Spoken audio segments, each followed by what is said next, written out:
bonjour. Bonjour. Vous venez, vous deux, du Québec. Voilà. Est-ce que vous voulez bien, l'un après l'autre, vous présenter et puis nous expliquer comment vous sentez la tendance, en fait, sur la participation, votre participation aux 3e assises de l'économie circulaire ici à Paris? Bonjour, donc Sonia Gagné, je suis à la vice-présidence aux opérations chez Recyc Québec. Aujourd'hui, Recyc Québec vient affirmer son engagement après avoir intégré dans sa mission la perspective de l'économie circulaire. Ce qui va nous intéresser particulièrement, c'est l'aspect de la relance et de la dynamisation des économies régionales. Donc, c'est dans ce contexte-là qu'on regarde un petit peu plus près les initiatives territoriales. J'ai le micro déjà. Bonjour, Daniel Normandin, je suis le directeur exécutif et le cofondateur de l'Institut EDEC.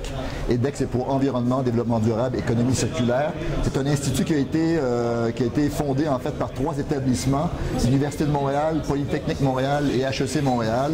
Et ça regroupe, grosso modo, 400 professeurs-chercheurs, dont 70 sur la thématique seule de l'économie circulaire.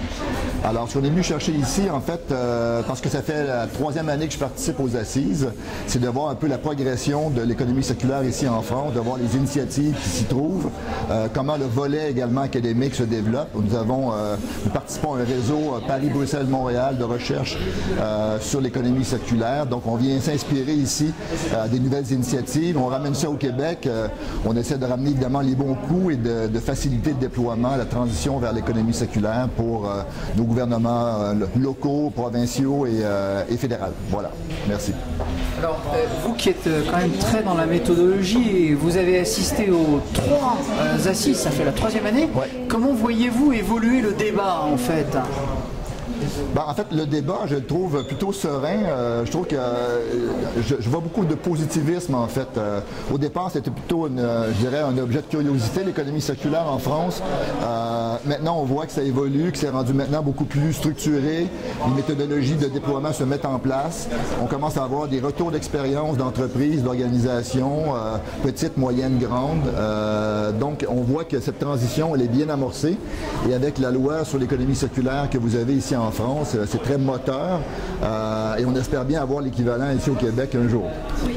Ce qui m'a marqué aussi de ce matin, c'est la capacité de se remettre en cause.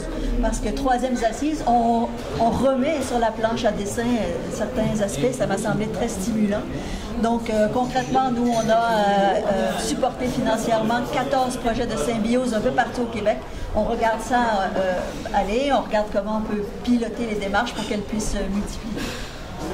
Oui, le mot symbiose est très intéressant. Je vous pose une dernière question.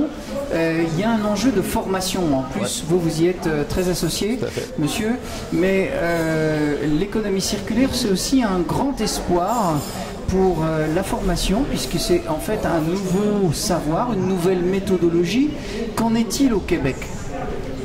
C'est très important dans cette perspective-là pour Recyc Québec de voir l'économie circulaire comme ça nous permet d'amener des valeurs non seulement recyclage, récupération, mais aller un petit peu plus loin avec des facteurs économiques et sociaux.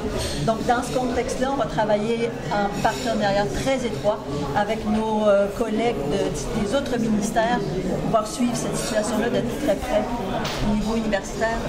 Au niveau universitaire, en fait, nous, on a développé, on était en Amérique du Nord, le premier campus universitaire a donné des formations sur l'économie circulaire.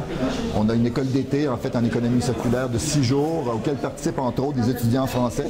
On en a eu encore cette année.